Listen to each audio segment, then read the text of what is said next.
Welcome to Tiki Central, Canada.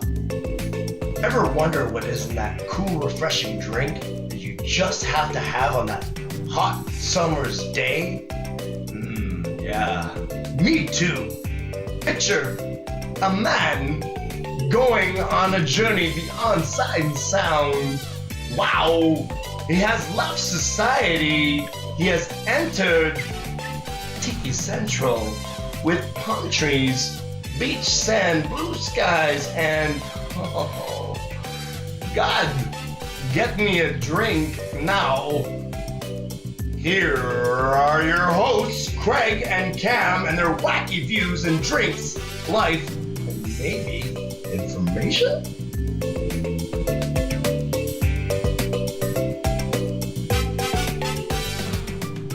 Hey folks, how we doing? Hey everyone. We're back.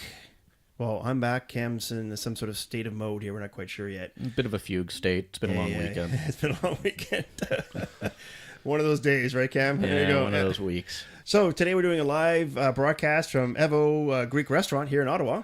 At 438.5 Preston Street in Ottawa. Way to plug it. There you go. Hey. And we actually have a special guest with us today, Chris Howell, who is a mixologist and bar manager from there. How are we doing, Chris? Hey there, I'm doing very well. How's everyone doing today? Oh, well, hey, I got my Timmies. I'm all good. I'm still above ground, so Nice. That's a plus. That's a plus for today. Here we go. Let's drink a couple more of these zombies. Oh, no. Shoot. Oh, spoiler alert. Wait. Yeah. So this is a fairly classy place. Can you tell me a little bit about it?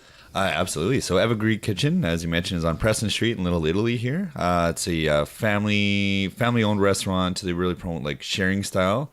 They have these big, beautiful boards with delicious meats from the sea and ground. Okay. Charcuterie. There's a charcuterie as well too. But even the like our mixed grill is fantastic, which has my favorite Washington State lamb chops that we offer, as well as some chopped chicken. Okay, my mouth is watering. Yeah, Absolutely. exactly. Okay, Yeah, we're gonna be ordering some very soon. We gotta. It's the carrot at the end of the stick for us. We gotta get There through we this. go. Yes. Yeah. So Evo, is that Evo? Sorry, Evo, is that a Greek word or? So it's an acronym. It's short for extra virgin olive oil. Oh, there you go. Yeah. We all need the oil. Absolutely. Lots of extra virgin olive oil, lots of lemon juice, and lots of tzatziki everywhere, of course. Yeah. So There you go. Now, Chris. I mean, as you know, we like to talk about drinks here. Is that what we do on the show? Well, I thought so. So, Craig, yeah. what drink are we doing today? So we're doing the zombie, which actually Chris has made very well for us today. This is our first round, so we're still above ground here. For now. So you're gonna. The thing about the zombies is it's a history drink that started off in tiki culture back in the 30s and 40s at the Don Beachcomber restaurant. Cool. Okay. So started with the original tiki guy, modern Don tiki the guy. Beachcomber. Interesting. That's right. So it's cool. A lot of these recipes you look at, they have a funny story to them. So in research, and I'm sure Chris can vouch for it, there's facts and then there's stories. Sure. Yeah. Right? Like you get the apocryphal stuff. Yeah. The truth is somewhere in between. Yeah, you have to sort of read through the line, between the lines kind of thing, to sort of understand what's going on. So the story that goes along with this, how the drink started, was that a traveling businessman actually walked into Don Beachcomber's location and asked Don if he can actually have something made up because he has a hangover, but he has to go to a very important meeting at his work. Always a super bright idea. That's how a good way to start off a day, isn't it? So, anyways, Don whipped up this drink. Has several rums in there, which we'll get into. Just kind of created it on the fly. Yeah, again, story. Okay. Yes. And so he left there, and several days have passed, and then the businessman came back to Don and said, "What the heck did you make?" I was not able to alert. I was not awake. I was feeling like I was a zombie, completely out of it. And boom, the name zombie came out of it. The name was born. Yes. Absolutely. Now, from that, one of the things that actually ended up happening was that Don did put it on his menu, and on there he told all of his bartenders, and actually even says in big bold print that you're only allowed to be served 2 per visit per customer. I see. Absolutely. So it packs a wall up. I mean, I can taste. There's some pretty delicious. 4 rums. Pretty delicious alcohol in there. I wonder if that had to do with the 4 ounces of liquor in there. Yeah, exactly. Boy. So me and Chris actually talked about this one time before, me and you in our discussion where we had with me and you, is that the tiki culture has now changed because now you can't put 4 ounces of rum in something. right? Like Not legally in Canada. Not yeah, legally. like in a Okay. bar, right? Okay, right. Like if Yeah, you're at my like due to tiki liquor bar, laws. yeah, it's all it's everything's it's game, right? So everything's got to be kind of kid-sized. Yeah, so exactly, you got to sort of downsize the amount of alcohol that goes into it. I gotcha. Yeah, not to serve for it. kids, folks. Just kid size. Yeah, let's have 4 and put them all in one glass. There we go. So yeah, so this recipe that we're going to give you guys is for if you're making it home. You're not going to find this at any bar or restaurant here in Ontario because it obviously would be totally illegal. Yeah. Now, the recipes that we talked about in the past are very secretive, right? The whole thing of tiki culture and Don the Beachcomber and Trader Vic was very secretive. Absolutely. So how did this recipe come out? A guy named Jeff Berry, his nickname is Beach Bum, has written several books, which I'm pretty sure me and Chris have in our library. And so he was looking for the original recipe and able to find it, and he actually put it into his book called Sipping Safari. That's a very cool That's name. a cool name, eh? Like, so tropical right off the bat. And you're hunting for sips. There you Come go. with a lion. Comes with a lion. That's right. Every book comes with a free lion. Yeah. Beauty.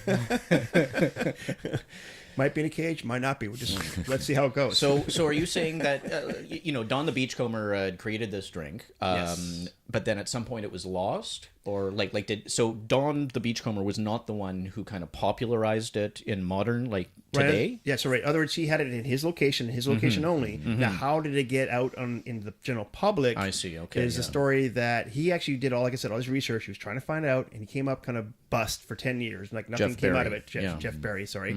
2005, Jennifer Santiago appeared actually to see Jeff, and she had a recipe notebook that was like kind of handwritten from her father named Dick. Or Richard, I guess. You know how Richard turns into Dick.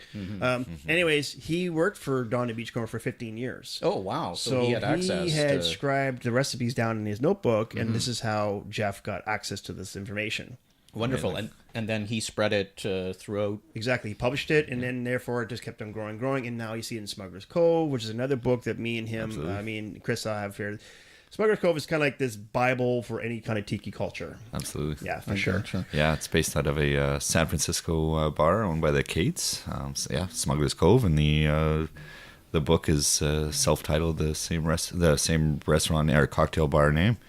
Also, just to add for the Jeff Berry lovely story, how he started putting together the recipe for the zombie was reverse engineering it as well too. So he was trying the drink based on the secretive ingredients and just going home and research and development. Wow.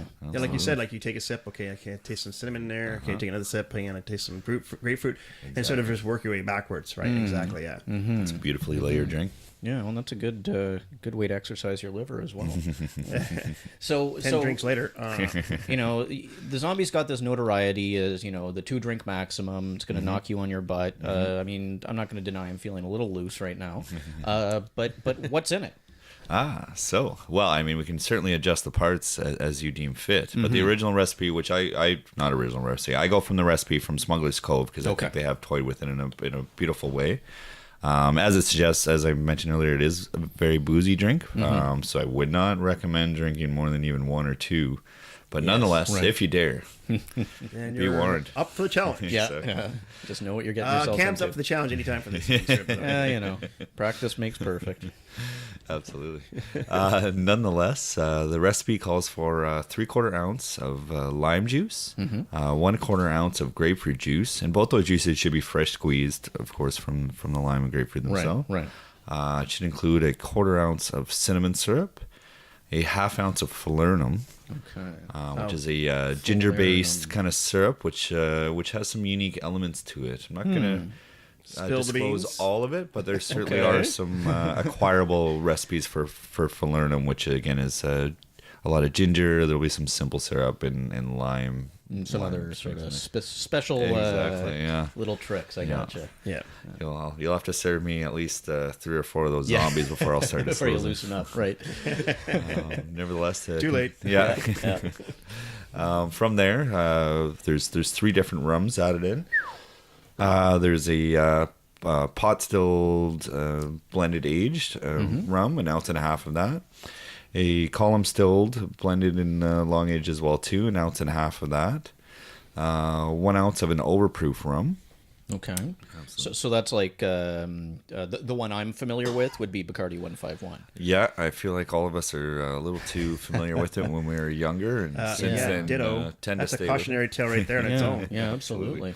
Nonetheless, as this may suggest, like the three different rums, but do bring a very unique element to the cocktail, and it really helps provide the layering, as can be seen with the ingredients as well. No, I've heard Bacardi 151 is no longer available in Ottawa. You've heard correctly. It has been discontinued at the LCBO in Ontario. Nonetheless, there are some other overproof rums available, which include Ray and Nephew. Ray and Nephew, Yeah, okay. absolutely. I am proud to say I still have a bottle of 151 Bacardi rum downstairs. Yeah, Yes. nice. I'm holding on to it like gold. Yeah, Yeah. absolutely. Well, next time I'm down in the Tuck yourself. States, I'll try to bring Swing you back you an up extra one, there you one. go. Yeah. Continue with the drinks. Another key element is 2 dashes of herb stirra, is what Smuggler's Cove calls it. Herb stirra is a combination of herb saint, which is a anise-based spirit. So we got like a licorice. Exactly, Yeah. the black licorice kind of flavoring with it, kind of similar to a Pernod or a absinthe, and also Angostura bitters in there. Gotta have that. Absolutely. Outside of that, then we add in a teaspoon of grenadine. Okay, that clearly adds a little bit to the color because it's sort of a peachy, like tinge of brown, which I assume is from the rum, but there's also a bit of like a suggestion of pink in there. A little bit of pop in there as well. Yeah, Yeah, that'll be certainly the grenadine, which one key component of it can include a pomegranate juice. Right, of course, yeah. In French, pomegranate is grenade. There you go. There you go. Wow, I learned something new today. Yeah, that's where the word grenade comes from, actually. I'm serious. Yeah. Because original grenades look like pomegranates. Pomegranate. Ah, okay. So I just pulled a pin and threw a pomegranate at them. That's Is that right. how it works? That's right. Go back you. Yeah. Oh my god. Sorry, that was a complete... That was amazing. That's too funny. Some I'm people are sorry. still no. I thought you were giving alternative facts at first. It's like, oh no, it's amazing. That's great. Yeah, no, that's actually, And Chris, this is how the show works. Okay. Yeah. So you slap all those ingredients into it, and but how do you actually prepare it? Like is this a shaken, stirred, some other form of? So it's closer to stirred. It is a flash blend, which includes some crushed ice and then some kind of medium cubes to give it a rolling. But yeah. So flash blend. Could you? I think I know what that is, but could you describe it for me? Either of you? Yeah, so flash blend, how it works is that like you take your blender, and this is probably the easiest way to kind of get everyone on the same page. You put your ice cubes in there, you put all your liquid in there, and then you kind of sporadically turn it on, off, and like kind of pulsating. Oh, okay. Not for a very long time though, like maybe like 10, 15 seconds tops. Just enough to kind of break down the ice a little bit, but it's not like a slushy. It's like using a weed whacker. Yeah, absolutely. Okay, I don't know where you're working, but where I come from. Welcome to a new show at camp. Lawn care. Yeah. Well, no, because with weed whackers you go. Bzz, bzz, bzz. Again, it'll be a little similar. I don't for know sure, how you work absolutely. your weed whacker, but The result will be much better in drinkability In drink with form. with this. yeah, though. let's It gives get back it- on subject. I here, gotcha. shall we? Okay, fair enough. So the flash blend will give this beautiful froth, and we'll kind of chew up some of the cubes as well too. But you don't want to completely chew them up, as Craig was suggesting. Yeah, you want some nice chunks of ice in there still, in some ways. So, how is this one of your favorite cocktails, Chris? And explain why like you kind of got into the zombie. Absolutely. I mean, other than reasons that it gets me buzzed up real quick. It's a good drink for us bartenders right after work. Right? Absolutely, Yeah. exactly. Clock is ticking. As we kind of suggested earlier, like it's a very layered beverage. So there's a lot of ingredients that did also help inspire a recent cocktail competition that I was in. Nice. As well as this, some of the original recipes call for splitting rums. And this was a way for me of introducing and forcing me to kind of expand out and really start trying rums and rethink of the classifications. Like I don't know if you're like me, but when I originally was introduced to rum, I certainly thought about them in white, dark, and amber, etc. And spiced. Exactly. And that was kind of in the same way as you was, where like that was it. That was the spectrum, and that's all. And if anything, it was actually almost all Bacardi. It was like, yep, Bacardi White, exactly, Bacardi Spice, Bacardi Captain Dark, Morgan's, Captain Morgan. Which- And that's all we had. We were like, okay, that's what we're going to work with. And then you realize when you do some research or you kind of go up there, and like, an example of my situation, I travel, you learn there's a bigger spectrum out there. I see. Which both those companies certainly bring in unique kind of spirits as well too, and that they certainly can be useful. But it just goes to show as you start reading more, or as I've personally read more, it does provide help show how much variance and diversity there is in not only the distillation process, but the regions that some of the sugar canes or various sources are made in, and open up to the intricacies of rum, and not only that you can splash some cola in there and make like an easy drinking one, but also you can sip many rums by themselves, or put them together and make a wonderful zombie as well too. Yeah, like one of the things, like I said, I travel and I get some of these rums, and I think one of the eye openers for me was down some of these rums in the Caribbean. You can actually drink them straight up. Yeah, absolutely. That's not something you can do with a lot of the rums we have up here in Canada. Yeah, they're not Like intended as Bacardi sipping White rums. is not a rum that you can drink God, straight up. no. That it seems almost like they're more refined down there. Tastes like and burning. how they distill them and ferment them, and so then you get a softer liqueur, sort of spirit. Right. Yeah, It's a not bit, so bit more harsh. refined. The kind burn of, is not there, like the burn factor. So the burn factor's not there. So you take out the burn factor, and you actually get to try out some of these really cool rums. I guess it's comparable to the difference between Cuervo Gold with tequila and some of the more refined sipping tequilas that you can Absolutely. get. Some of the longer standing ones. I mean, a big reason for being able to sip rums is typically tied in with the aging process as well too. Yeah, or like the barreling. Yeah, which is going to be kind of similar to like the Scotch, or as you suggested, the tequila kind of process. As things get aged longer and the ingredients that you add into the distillation, it adds this beautiful flavoring that is very easily sippable by itself. Yeah, exactly. Yeah. Right on. So you mentioned that one of the things that this competition you were in recently, what was it called? I'm sorry. So the competition was Made with Love. Made with Love. Okay. Yes. Now you mentioned that going into that competition, you sort of expanded your knowledge. Obviously, you're studying or whatever to prepare something. When did you start bartending? What was it kind of like? Absolutely. Yeah. I mean, I've always really enjoyed, in reference to bartending, really enjoyed the kind of guest experience, and the social dynamics. Always been so much fun. Meeting a diverse range of people and just having great interactions. Not always great interactions, but a large base, it's great interactions. We as know well. what you mean, Chris. I get them too. Yeah. So I started bartending probably about 10 years ago, and it certainly was more of a highball beer oriented place. Sure. Yeah. But since then, in the past several years, because of the owners at Evoo Greek Kitchen, which included Elias in April, and inspirations like Seb and Marty, which are tied in with the sister restaurant Matti, I've had That's also on Preston, right? Absolutely, Matti is also on Preston. It's a crudo charcoal grill, Mediterranean inspired. Beautiful bar top in there as well too. Nonetheless, this as I was saying, the owners have given me this opportunity to start working with cocktails more, and the inspirations with the sister restaurant as well as other bartenders on Preston Street like Jill and Rupa. I've given this released this passion and interest in continually reading, trying new techniques, and just learning new cocktails and blends and flavors that go together beautifully. And I've been able to construct the most recent cocktail menu for the fall and winter, and we're also, spoiler alert, releasing a spring and summer cocktail We're menu back. very We're gonna be soon. coming back for Oh that. boy, I'm excited. But Yeah. one of the things actually, and like you just said yourself, is that you had this opportunity through Evoo.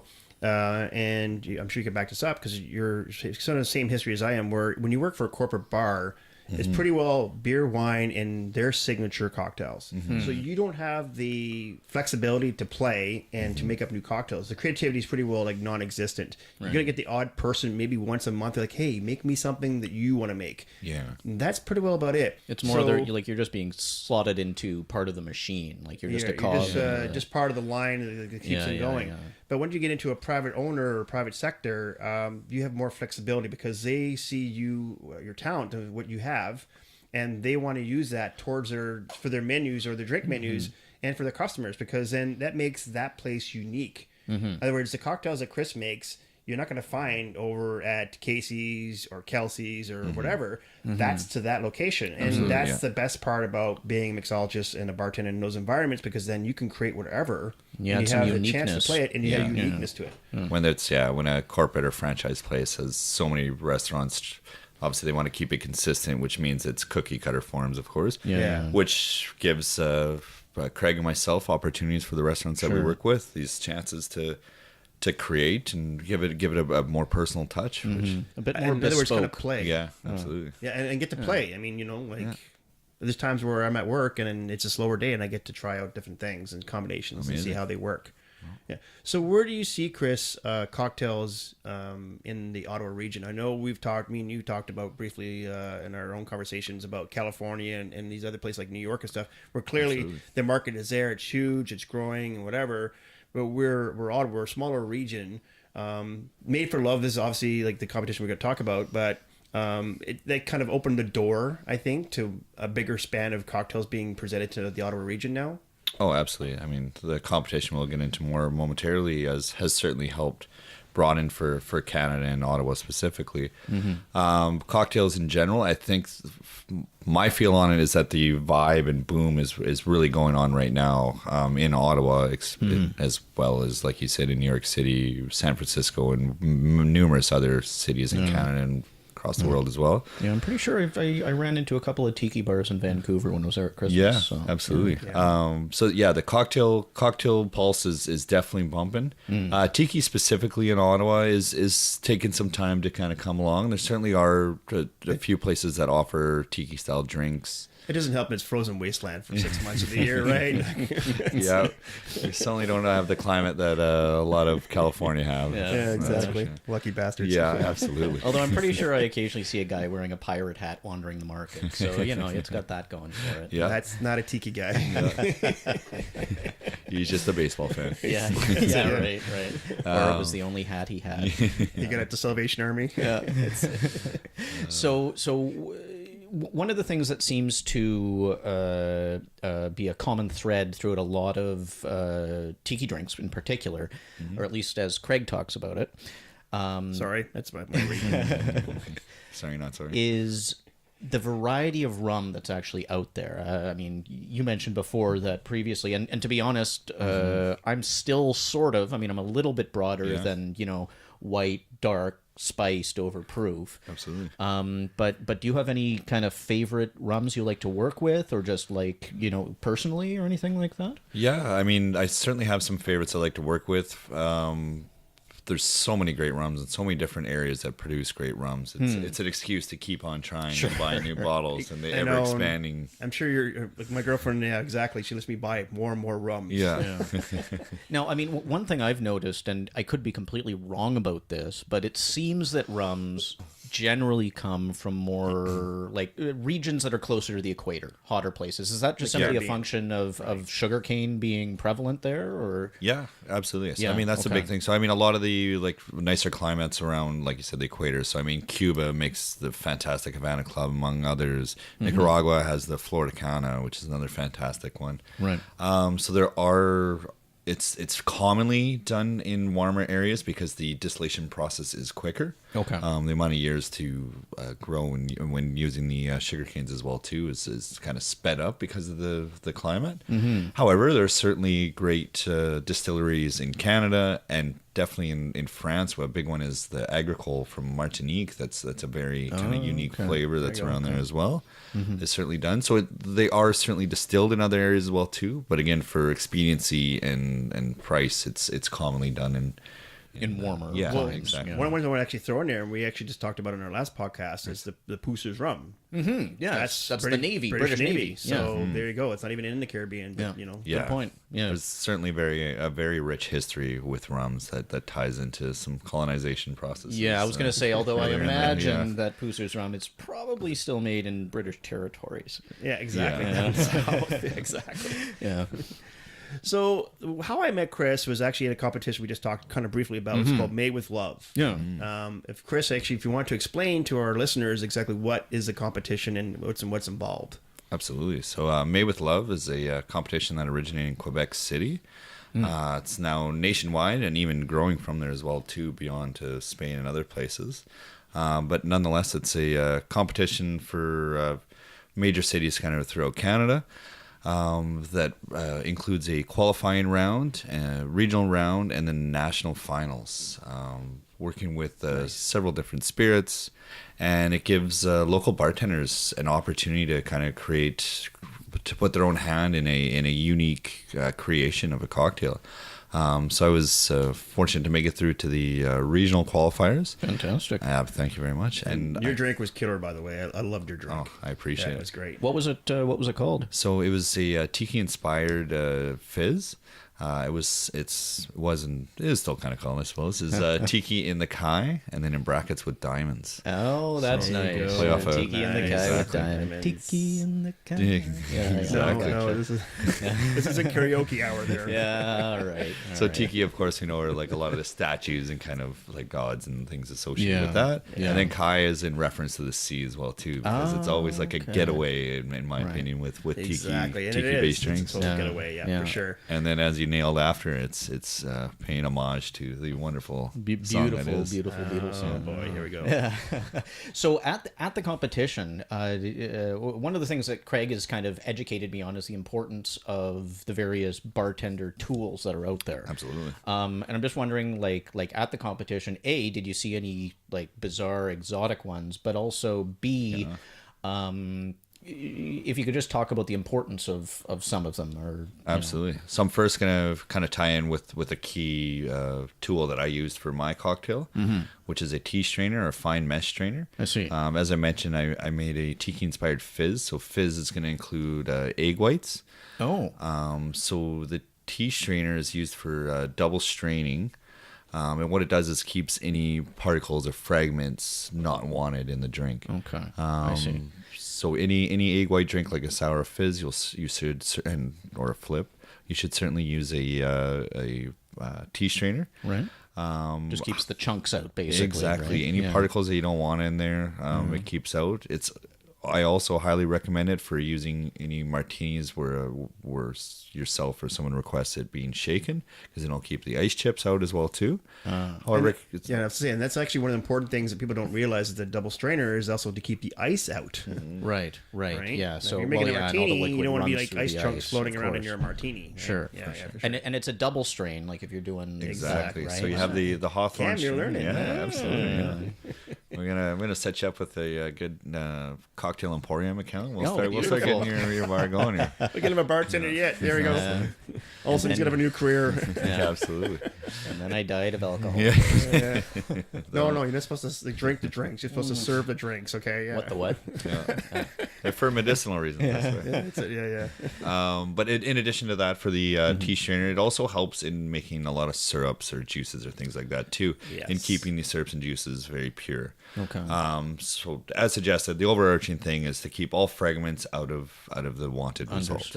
Understood. Yeah, actually, one of the ones I use the strainer on actually is a cinnamon infused simple syrup.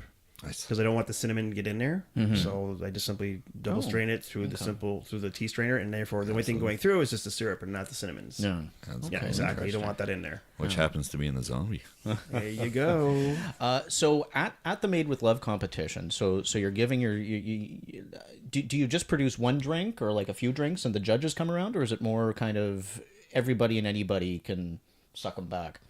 Who is at the competition? Absolutely. So interestingly, I'm going to build it up just briefly. So first we did a qualifying round, which was done as a mystery box, which is a bit of a playoff of a black box. So there were 2 surprise elements. It's like Iron Chef. A little bit, yeah. Yeah. Okay. Now, remember correctly, I remember reading it's a 1 spirit and 1 ingredient, right? Exactly.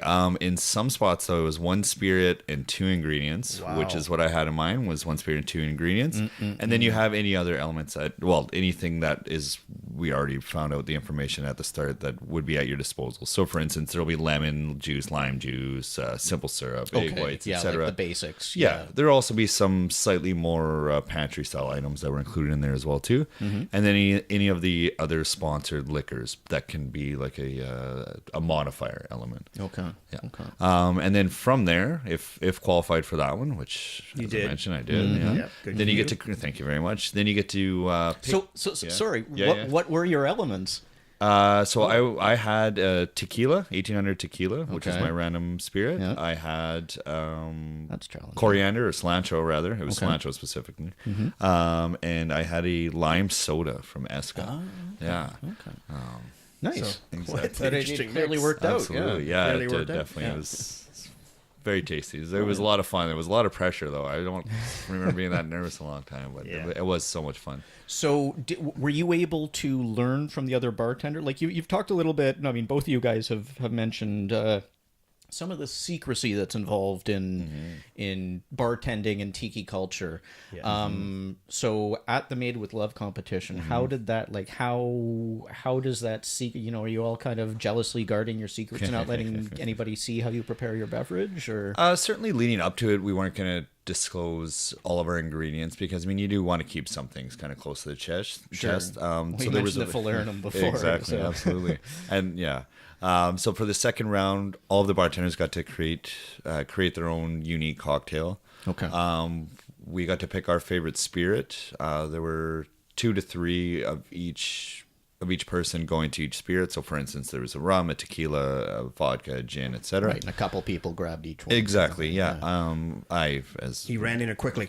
Yeah, exactly. I got Florida Cana 7-year delicious rum, and from there created a cocktail as I was suggesting. So I wouldn't, leading up to the competition, I certainly wouldn't want to disclose an excessive amount of information just in case the other rum person didn't get it, because of course it's still a competition. We all want to win. Yeah.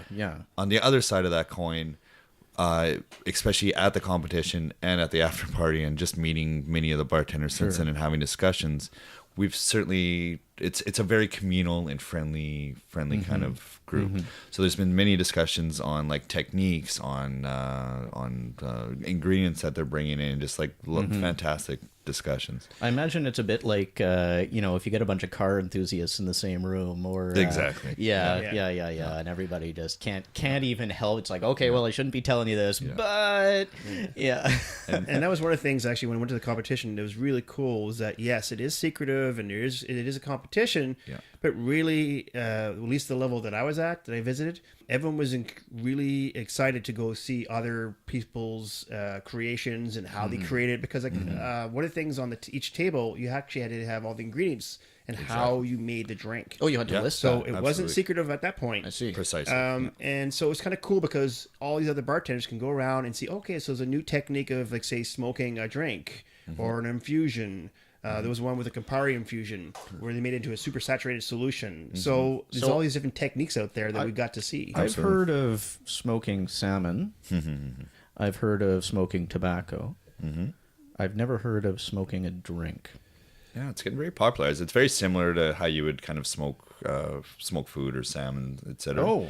It's not the same as smoking tobacco. Okay. Albeit you can smoke a drink with especially cigar tobacco that can add a nice element. Oh, really? Yeah. Nonetheless, there's a few different ways. One includes getting a tool of like a Breville or any sort of smoking gun. Right. You'll have this beautiful tube that looks you like bubble it. Snuffleupagus. Right, Exactly. yeah. You get it into an enclosed area that'll include the drink, smoke the said area, and let it sit for a bit, and it gives this like essence of the smoke. The one actually, the table was right beside you, actually had a smoker. And yes. what it was that they took old lanterns and then put the drink inside it and then smoked. It was a tobacco, I think they were smoking into the lantern. And then to get served the drink, you actually just open the lantern door and grab the drink. Right, so it's coming Yeah. out of the smoke. That's Yeah. really cool. It was a beautifully Yeah. done drink. That was Jay from Common Eatery. He definitely did a fantastic job. Yeah, the presentation was pretty cool, for sure. Yeah, for sure. I don't think you'd be doing that on a Friday night at the bar, though.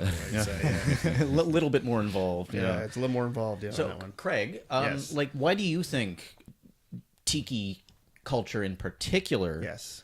has this aura of secrecy around it? Still, I think. Yeah, it still does. It had more back then in the 30s and 40s. The reason why is because Don the Beachcomber and Trader Vic were the pioneers of this Right. whole tiki culture. Right. And so when you're a pioneer of these tiki of a situation, say example like tiki culture, you don't want it to be spread out to see corporate land and to other people. Sure, And yeah. also too, these locations were small little shacks. Right. When they started off maybe capacity of like 20 to 30 people tops.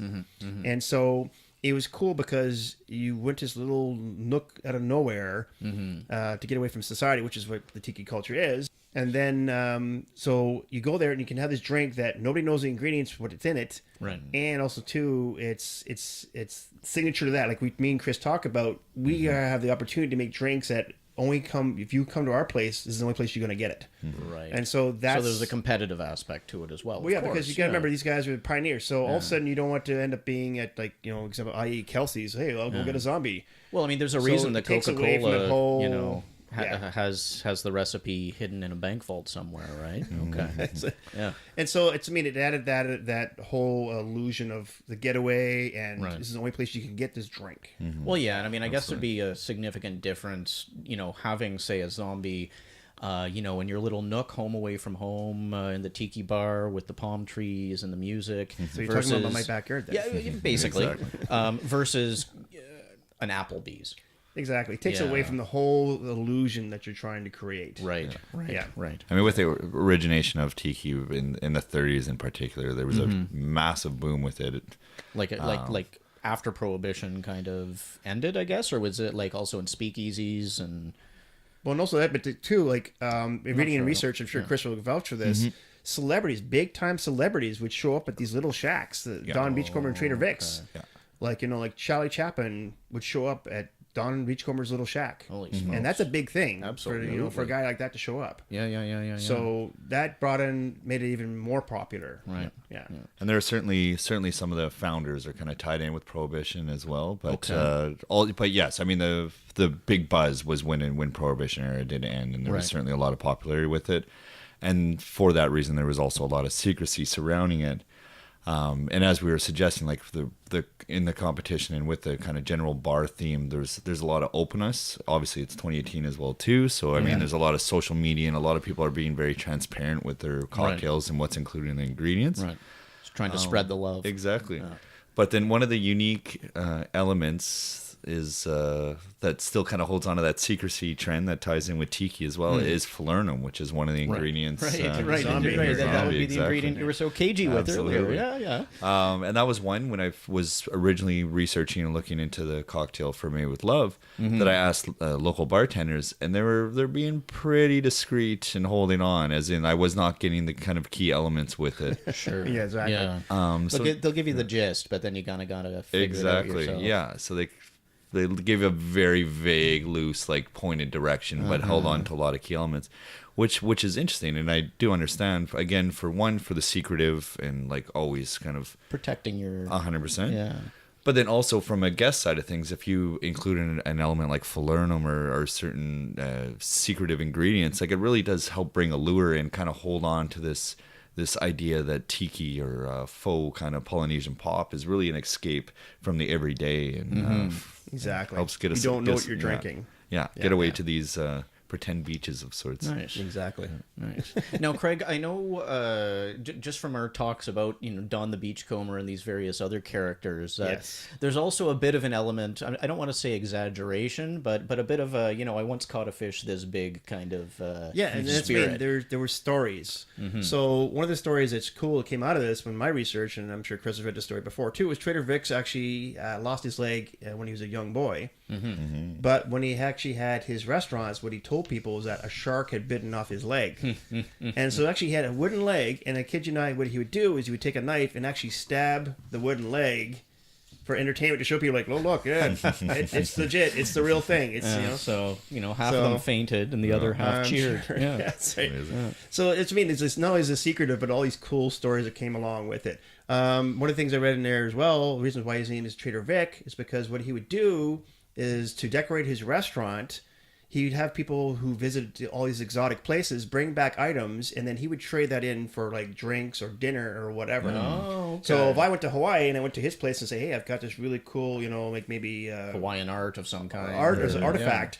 Yeah. Well, hey, I'll take that and I'll give you a free dinner and drinks on me. Beauty barter And then he would- system. yeah. Yeah. So Oh, that's really great. Literally trading. That's kind of like what I do with furniture that gets left on the curb. Okay, that's not trading. It's just, Okay, fair enough. Yeah. I'm sure even they're going, well, you really want me to take this away? Did you know? I did not. So Don the Beachcomber, we just talked about Prohibition, actually was a bootlegger during the Prohibition. He would transport illegal whiskey back and forth between Canada and the United States. I see. And then after Prohibition ended, he moved down to Hollywood in the 30s. Hollywood, Hollywood, not yes. Holly Wally. Holly Wally. Hollywood had a Polly Wally. Tongue twister. Here we go. Yep. But it was actually cool. So one of the things we also talked about too is this the environment in the tiki culture, right? The oasis, the getting away from society. yeah. So one of the cool things he actually did is he installed water faucets on top of his awnings. So then if people are like kind of like, well, it's time to go home now. We've had a few drinks. It's time to go home. He would actually turn the faucets on. It'd be raining outside of his Just bar. flick the switch. You sure you want to go now, guys? Yeah, it's Look at raining. that Look, weather. it's raining out there. You want to have another drink, right? That's fiendishly clever. What a smart thing to do, eh? Like just genius. I wonder Now- if that excuse will work with the girlfriend. Ah, I had to stay. It was raining outside. Raining outside, so we need to stay in and stay warm, right? Absolutely. Don't give Cam any ideas. Okay? somebody's in trouble. Yeah, that's it. No, not me. Not me. Now, speaking about trouble, he did get actually in some trouble when he got his divorce from his wife, Sunny Sund. It's an And interesting that's guaranteed. That's not her name either. Yeah. She actually gained control in the divorce of all of his restaurants. Oh no. Now, and the settlement. Man, I wonder what he did. Actually, I don't want must to have know. really pissed her off. He stayed in the bar too often because of the apparently it was faux raining. rain. Yeah. Oh, rain. Yeah. So maybe not recommend an excuse. I recommend an excuse. Yeah. So from the settlement, so he wasn't allowed to build another Don the Beachcomber in the States. So what he did is he actually moved to Hawaii. At that time, was not part of the States, right? And he actually built the Polynesian Village, which is a theme, again, another theme bar. Oh, okay. Okay, like in another Hawaii, in tiki style. Waikiki, Okay. yeah. In Waikiki, okay. Yeah, so he kind of like, well, I'm just going to pack up and do it again. And it is a very successful bar. So he knew what he was doing, Hawaii. clearly. Yeah. For sure. Yeah, and So- now a question, and you may have told me before, and I don't know which one of you guys might know it, but are there any Don the Beachcombers left? Do they still exist? In the States, there's still some, I think. More of the Trader Vic's. The Trader Okay. Vic's is, those Okay, restaurants yes, are still yes. existing. And I think one of the reasons why is because one, I remember we mentioned before, is in Disneyland. So because it's in right, Disneyland, that's of course, right. it's going to survive, right? Yeah. It's Plenty of clientele. A lot of clientele there. So for sure, it's going to make a big, it's going to survive there. But I think we're seeing popping up. You talked about it. I mean, you talked to me one time about in Vancouver, some tiki places popping up. I went to one in Toronto called the Shameless Tiki Room. Nice. So it is popping up here and there. There are some tiki bars to go to. Well, and here's sure. hoping more pop up closer to me. Hopefully in Ottawa. Yeah, It'd be really great to see one here in Ottawa. For No sure. question about that. Well, that is our show, folks. I hope that we got some information out there, and I know that we've learned some things from Chris as well. And thanks for coming on the show, by the way, Chris. Thanks. This Thank you has for been having me. I appreciate it. Yeah. And the zombies were great, by Yes. the way. Yeah. Chris, Cam has had two, and he's, we need Well, to I'm a little wobbly. drag him Yeah. off the floor there, yeah. What are your And, thoughts on brains right now?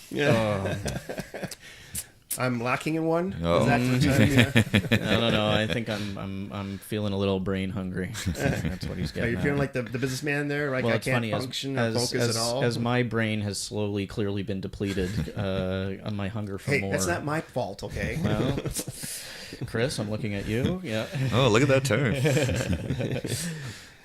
Yeah, It's like and opening a Pandora's box. You don't know what Yeah. you're going to get, right? Yeah, exactly. And as mentioned, coming out with the new spring-summer cocktail menu very soon for Evoo Greek Kitchen, which will include a tiki cocktail inspired from the Made with Love competition. All right, Exciting. way to plug that. There Well, we go. I guess we're going to be back here again. We're definitely Absolutely. going to visit here again for sure. Amazing. So let's just tell you a little bit about who we are and everything else. So we are www.tikicentralcanada.ca. All one word. All one word. That's right. On there, you'll see me and Cam on there, smiling with smiley faces. Well, I'm smiling. He's not so smiling. I know. I think he's on I his want a sixth new drink. picture. I think he's on his sixth drink at the time. That's what happened there. I can't count to 6. I count for you. That's I'm your true. bartender. Yeah. Remember? I wish you didn't count so well. Actually, to save me some money. That's right. He gets the bill. And he's like, "What the? No, come on." I'm like, "Yeah, that's the real bill. That's what I go." So on there, you also see on there is also just a blog for all of our podcasts. So if you have any questions, and especially if you have a question for Chris, definitely don't be afraid to put one in there, and I'll reach out to Chris and we'll get you the answer. And also don't be afraid to go visit Chris. Actually, like we said at Evoo. 438 sure. Preston. Ask me questions in person. In person, Yeah. there you go. Or online, either way. Yeah, either way works. Also, too, there is a link for iTunes and Google Play. So that way, if you want to subscribe to our show, and therefore, every time we have a new episode, you'll get like a notification saying, hey, we're back. And also, too, on there is a podcast link for every single podcast we have. So if you want to stream it, like example, like I do in the car, it's a very easy click of the button and away you go. Entire massive back catalog. Yeah, it's getting bigger and bigger. I know the page is just going on and on. Yeah, and on. no, that's good. That's good. Hey, we're working hard here, so here you go. Awesome. There you go. So I guess we'll call it a day, and I have to scrape Cam off the floor now because he's had his third zombie. Yeah, well, you know, these things happen. And we'll talk to you guys later, okay, guys? Take care, folks. All right. Thanks, Bye for Chris. now. Thank Bye. you. Well, I don't know about you, but I got it for him. Hey guys, right? Hey, where's my drink? Hey, where's my drink?